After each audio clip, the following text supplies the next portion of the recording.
The council's gathering. The great dome of Nexus Station hummed with the voices of 100 different species. Representatives from across the galaxy had gathered in the council chambers, their varied forms creating a living tapestry of scales, fur, crystal, and flesh. The emergency session had been called by the Draconian Empire, and everyone knew what that meant. War was coming. Ambassador Zara Thorne of the Centauri Federation sat in her designated seat, her blue-tinged skin pale with worry. Around her, delegates whispered in dozens of languages, but the topic was always the same. The humans. The stubborn, impossible humans who refused to bow to galactic authority. General Krex of the Draconian Empire stood at the center podium, his massive reptilian form commanding attention. His scales gleamed under the chamber lights as he addressed the assembly. Fellow beings of the galaxy, his voice rumbled through the translation systems. We gather today to discuss the human problem. For too long, these mammals have ignored our territorial claims. They expand without permission. They mine without licenses. They exist without our consent. Murmurs of agreement rippled through sections of the chamber. The insectoid collective clicked their approval. The Silicon Brotherhood hummed in harmony. The Aquatic Union splashed their tentacles against their tanks. The solution is simple, Krex continued, his yellow eyes gleaming. We remove them. My empire has assembled the largest battle fleet in galactic history. 3,000 ships armed with the finest weapons technology can provide. The human colonies will surrender or be destroyed. The choice is theirs. The chamber erupted in debate. Some species cheered the announcement, eager to claim human territories for themselves. Others expressed concern about the cost of such a massive operation. But most seemed to agree that the humans needed to be taught their place in the galaxy. That was when Zara stood up. Her movement was slow, deliberate. As she rose to her full height, her presence seemed to fill the chamber despite her relatively small stature. The debates gradually quieted as attention turned to her. Zara had been a member of the council for over 30 years. She was respected, even feared, for her tactical knowledge and diplomatic skill. General Krex, she said, her voice carrying clearly through the vast chamber. I request permission to address the council regarding this matter. Krex's expression showed annoyance, but protocol demanded he allow her to speak. The chair recognizes Ambassador Thorne of the Centauri Federation. Zara walked slowly to the speaking platform, her steps echoing in the now silent chamber. She looked around at the assembled delegates, meeting as many eyes as she could. When she spoke, her voice was quiet, forcing everyone to lean forward to listen. Honored delegates, she began. I stand before you today not to debate territorial rights or legal precedents.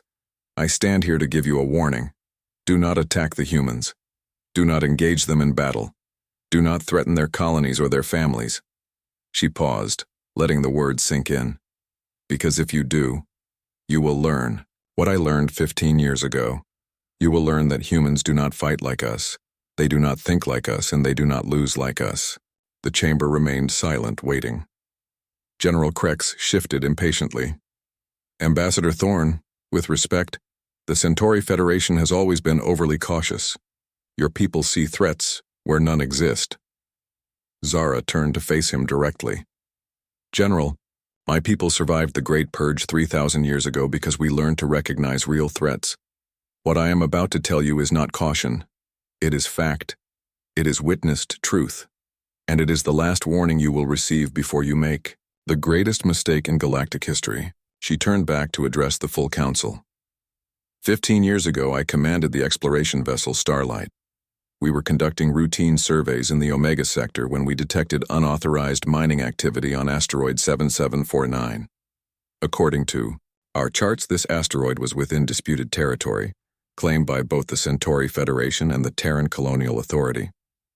The holographic display above the chamber activated, showing a detailed image of the asteroid. It was a massive rock, rich in rare minerals, floating alone in the darkness of space. My orders were simple, Zara continued. Investigate the mining operation. If it was illegal, shut it down. If the operators resisted, call for reinforcements. It should have been a routine mission. Her voice grew quieter. I commanded a battle cruiser, the Vigilant, with a crew of 800. We were accompanied by 2 destroyers and a supply ship. Against a civilian mining operation, we were overwhelming force. The display changed, showing the human mining facility. It was a collection of prefabricated buildings attached to the asteroid's surface, connected by covered walkways. Solar panels and communication arrays dotted the structure. It looked peaceful, almost quaint. When we arrived at asteroid 7749, we found exactly what we expected. A small human mining operation. Maybe 300 workers, mostly civilians, families even, children. Zara's voice carried a note of sadness. We hailed them according to standard protocol. We identified ourselves and requested they cease operations and prepare for evacuation. She pressed a control, and the display showed a communication log. The response came from someone identifying herself as Administrator Lisa Park. She was polite, professional. She explained that their operation was legal under Terran colonial law. She offered to show us their permits and surveys. She invited us to inspect their facility. General Krex snorted. Typical human arrogance. They believe their laws apply. Everywhere. That was my first mistake, Zara said, turning to him. I thought the same thing. I told Administrator Park that Terran law did not apply in disputed space. I gave her 24 hours to evacuate her people. I thought I was being generous. The chamber stirred uneasily. Most delegates recognized the story pattern. A diplomatic misunderstanding leading to minor conflict.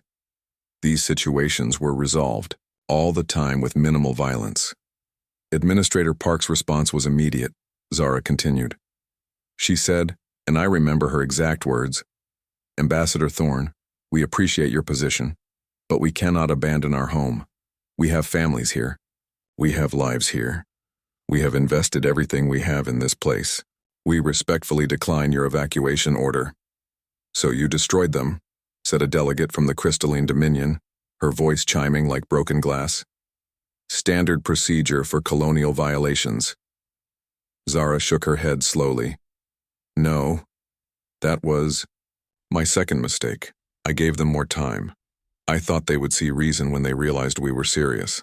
I powered up our weapons, just a demonstration. I sent them targeting data showing what our guns could do to their facility. I told them they had 6 more hours to reconsider. The display showed the Centauri battle group, weapons charging, positioned around the small mining station. The contrast was stark. Massive warships bristling with weapons facing a collection of civilian buildings. Administrator Park responded again. This time her message was shorter. She said, Ambassador, we told you we cannot leave. We will not leave. If you must destroy our home to claim this rock, then do what you must. But we will not make it easy for you. Zara paused, remembering. The chamber waited in complete silence. I should have listened to those words more carefully, she continued. We will not make it easy for you. I thought she meant they would file legal protests. Maybe send messages to Earth asking for help. I thought she was bluffing about their resolve. The display changed again, showing the mining facility in more detail. Now the delegates could see the modifications. Mining equipment had been moved to new positions. Cargo containers had been arranged in defensive patterns. What had looked like a peaceful civilian operation was beginning to resemble a fortress. During those 6 hours, the humans worked. They worked with a focus and intensity I had never seen before. They took apart their mining equipment and rebuilt it. They repositioned their cargo containers to create defensive positions. They turned their ore processing facility into a weapons factory. Zara's voice grew harder. 300 civilian miners became 300 soldiers in 6 hours. A delegate from the Avian Confederation ruffled his feathers nervously. Surely you could have overwhelmed them easily. Civilian equipment against military weapons. That was my third mistake, Zara said. I thought the same thing. When the 6 hours expired, I ordered a precision strike on their communication array. I wanted to isolate them, make them realize they were alone. My weapons officer, Commander Vix, targeted the array with a low-power laser. It should have been a clean shot, minimal damage. The display showed the targeting solution, A simple beam from the battlecruiser to a small antenna on the mining facility. The laser never reached its target. The humans had anticipated our move. They had positioned mining charges along our line of sight. When our beam fired, it hit the charges and exploded. The explosion created a debris field that blocked our shot and damaged our forward sensors. Murmurs ran through the chamber. This was not the simple suppression mission they had expected to hear about. Commander Vix was confused. He ran a full diagnostic on our weapon systems, thinking there had been a malfunction. While he was checking our equipment, the humans launched their first attack. Zara gestured, and the display showed small objects, leaving the mining facility. They had converted their ore transport pods into missiles. Each pod carried a full load of mining explosives. They launched 12 pods at my battlecruiser. The display tracked the pod's trajectory toward the massive Centauri ship. My tactical officer, Lieutenant Sarah, was the first to realize what was happening. She screamed for evasive action, but it was too late. A battlecruiser cannot maneuver quickly. We managed to shoot down 8 of the pods with our point defense systems, but 4 got through. The chamber watched as the simulation showed the pods impacting the battlecruiser's hull. Explosions bloomed along the ship's side. The damage was superficial, Zara continued. Our armor held, but the psychological impact was enormous. 300 miners had just attacked a battlecruiser with mining equipment, and they had hurt us. She looked around the chamber, meeting the eyes of delegates who were beginning to understand this was not a normal story. That was when I made my 4th and final mistake. I got angry. The Omega lesson, the holographic display above the Galactic Council chamber shifted, showing the battle damage to Zara's battlecruiser. Scorch marks and small craters dotted the hull where the human mining pods had struck. To military eyes, the damage was minor. To Zara, it had been a revelation. I ordered a full attack, she continued, her voice heavy with memory. I was furious that civilians had dared to fire on a Federation warship. I wanted to end their resistance quickly and decisively. I gave Commander Vix permission to target their main facility with our primary weapons. The display showed the battlecruiser's massive guns swiveling toward the mining station. Energy readings spiked as the weapons charged to full power. But Administrator Park was not finished teaching me about humans. As our guns powered up, she broadcast on all frequencies. Her message was not a plea for mercy or a desperate surrender offer. She simply said, "All stations, this is Lisa. They're coming for us. Remember the plan. Make them pay for every meter." Zara pressed another control, and the display zoomed in on the mining facility. What the Centauri had seen as a simple target was revealing itself to be something far more complex. In the hours since our arrival, the humans had not just modified their equipment. They had transformed their entire facility into a weapon. Every building, every corridor, every piece of machinery had been booby-trapped. They had turned their home into a death trap. The chamber stirred uneasily. This was beginning to sound less like a police action and more like a war story. When our primary guns fired, the humans were ready. They had positioned their ore refinery between us and their main habitat modules. When our beam hit the refinery, it exploded like a star-going nova. The blast was so massive it disabled our forward sensors and cracked our primary hull. The display showed the explosion, a brilliant flash that lit up the entire asteroid. When the light faded, the refinery was gone. But the human habitat modules remained intact behind it. Administrator Park had sacrificed their most valuable industrial facility to protect their families. She had used our own weapons against us, turning our precise military strike into a blunt instrument that accomplished nothing except proving human determination. General Krex shifted impatiently. "Ambassador Thorne, surely one explosion does not justify your fear of the entire human species." Zara turned to face him, her eyes cold. "General, that explosion was just the beginning. That was when I met Captain Marcus Webb." A new figure appeared in the holographic display. He was a tall human male with graying hair and steady eyes. His clothing was simple work coveralls, but he carried himself with unmistakable authority. Captain Webb had been the head of mining operations before the crisis began. He was an engineer, not a soldier. His job was extracting rare minerals from asteroid rock. But when I threatened his community, he became something else entirely. The display showed Webb addressing a group of miners in what appeared to be a maintenance bay. Men, women, and even teenagers gathered around him, their faces grim but determined. Webb's first message to us came 30 minutes after the refinery. Explosion. He said, "Centauri vessels, this is Captain Webb of the Omega Mining Collective. You have attacked our home and threatened our families. We are not soldiers, but we will defend what is ours. Leave now and no more blood needs to be spilled." Zara's voice grew quieter, forcing the chamber to strain to listen. I should have accepted his offer. I should have withdrawn and called for reinforcements. Instead, I sent him a counteroffer. I told him we would accept his surrender if he opened his docking bays and allowed us to board. The display showed Webb's response.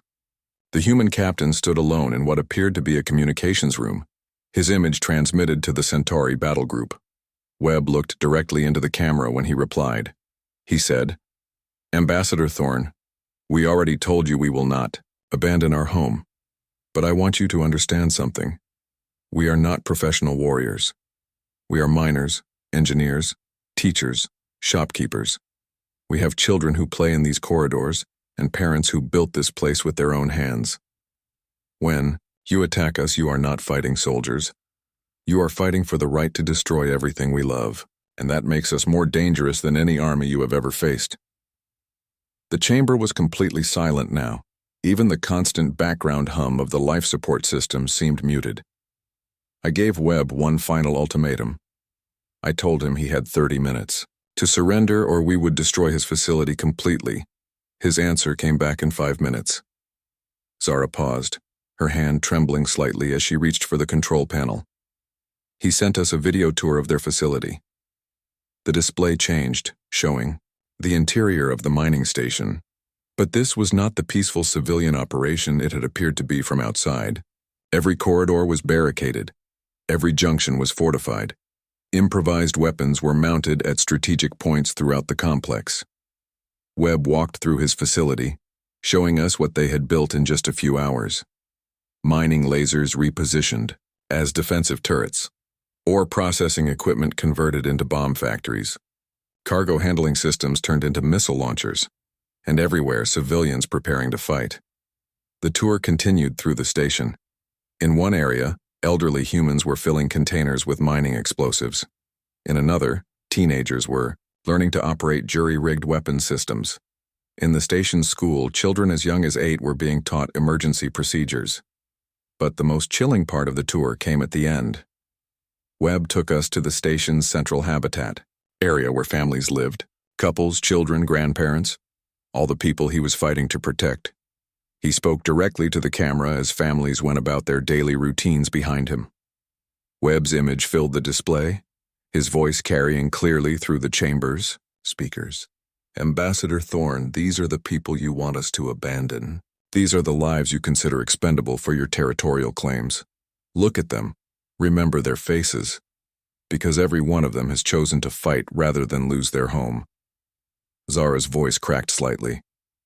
Then Webb showed us the station's nursery, 23 children under the age of 5. As he stood there, surrounded by cribs and toys, he delivered his final message. The display showed Webb in the nursery, his voice gentle despite the circumstances. "We have prepared evacuation pods for our children. If you destroy our station, they will survive. But they will grow up knowing that their parents died fighting for their right to exist. They will remember this day, Ambassador Thorne, and someday they will ask you why." The chamber remained silent for a long moment. Finally, a delegate from the Aquatic Union spoke, her voice barely above a whisper. "What did you do?" Zara looked down at her hands. "I attacked. I ordered my destroyers to target specific sections of the facility, while the Vigilant provided covering fire. I thought superior firepower would end their resistance quickly." The display showed the battle beginning. Energy beams lanced out from the Centauri ships, striking the mining facility. Explosions bloomed across the asteroid's surface as sections of the station were destroyed. For the first hour, everything went according to plan. Our weapons were devastating their defenses. Our sensors showed massive damage to their facility. I began preparing boarding parties to secure the survivors. But as the display continued, something changed. The human return fire, initially sporadic and ineffective, began to grow more coordinated and deadly. Captain Webb had been studying our attack patterns. Every time we fired, he learned something new about our weapons and tactics. He began to anticipate our moves, positioning his defenses to maximize our difficulties. The display showed the mining facility's defensive systems adapting in real time. Mining charges detonated just as Centauri beams passed through specific areas, creating debris clouds that blocked subsequent shots.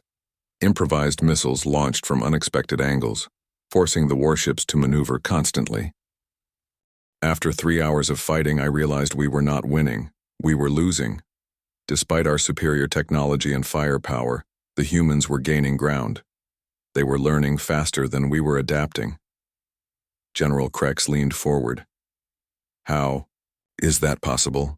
3 ships against a mining station? Because Captain Webb understood something I did not, Zara replied. He understood that this was not a military engagement. This was survival. Every human in that facility was fighting not just for victory, but for the right to exist. The display showed the interior of the mining facility during the battle.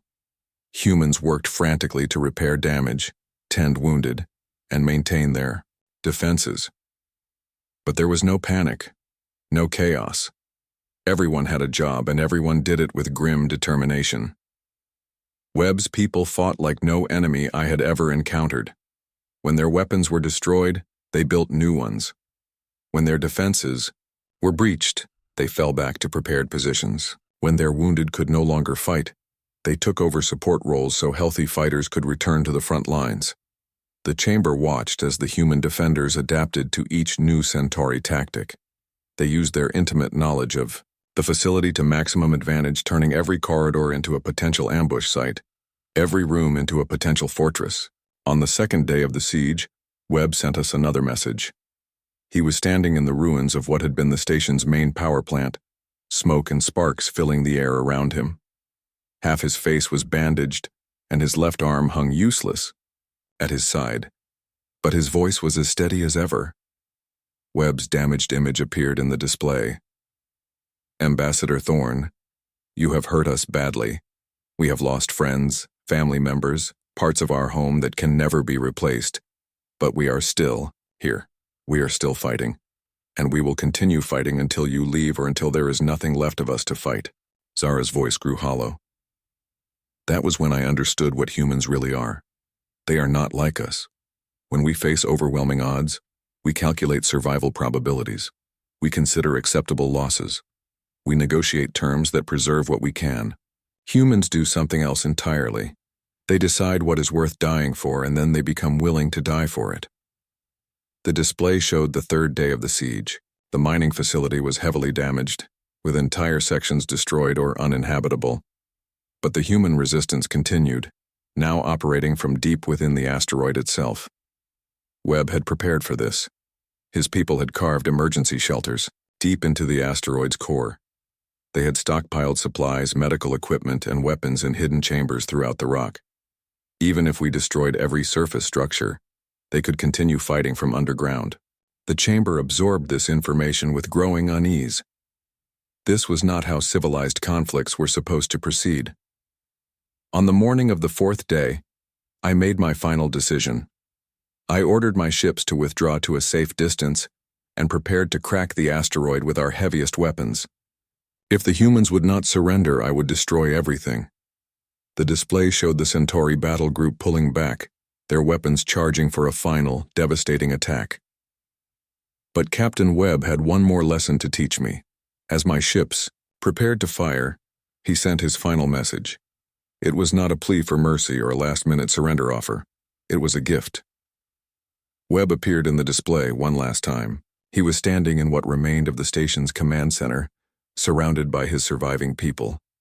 Men, women, and children stood behind him, their faces calm despite the approaching destruction. Ambassador Thorne, Webb said, looking directly into the camera. Thank you for showing us who you really are. Thank you for proving that our children were right to fight, rather than trust in your mercy. And thank you for teaching us something important about ourselves." He paused, and the camera pulled back to show the entire group of survivors. They were holding hands, forming a circle around their captain. "We learned that humans can endure anything if we face it together. We learned that our homes are not buildings or machines, but the people we choose to stand with. And we learned that some things are worth dying for, even if we cannot win." Webb looked back at the camera for the last time. "Tell your people what you saw here, Ambassador. Tell them that humans do not surrender, do not retreat, and do not ask for mercy. Tell them that we remember everything, forgive nothing, and never stop fighting for what we love." The display went dark as the transmission ended. Zara stood silent for a moment, then activated the final sequence. The display showed her battle cruisers, massive guns firing, their combined energy tearing the asteroid apart. The explosion was visible from 100,000 kilometers away, a brief new star that consumed everything. "I destroyed asteroid 7749 and everyone on it," she said simply. "Captain Webb, Administrator Park, and 300 human civilians died in that blast. I achieved my mission objective. The illegal mining operation was terminated." She turned to face the assembled delegates, her eyes burning with the memory of that day. "But I did not win. As I watched that asteroid die, I realized that every word Webb had spoken was true. Humans do not fight like us. They do not think like us. And they do not lose like us. Even in death, they won." General Krex stood up, his patience exhausted. "Ambassador Thorne, with respect, your story proves nothing. You faced a group of fanatics who chose death over reason. My fleet will not make your mistakes." Zara looked at him with something approaching pity. "General, you still do not understand. Captain Webb was not a fanatic. He was a mining engineer with a wife and 2 children. Administrator Park was not a zealot. She was a colonial administrator who loved her community. They were ordinary people who became extraordinary when someone threatened what they loved." She gestured to the empty display above them. "That is what every human becomes when you corner them. That is what 3,000 of them will become when your fleet arrives at their colonies. That is what 3 billion of them will become if you push too far." The chamber stirred uneasily. 3 billion humans with the determination of Captain Webb was a frightening thought. "There is something else," Zara continued. "Something I discovered only years later.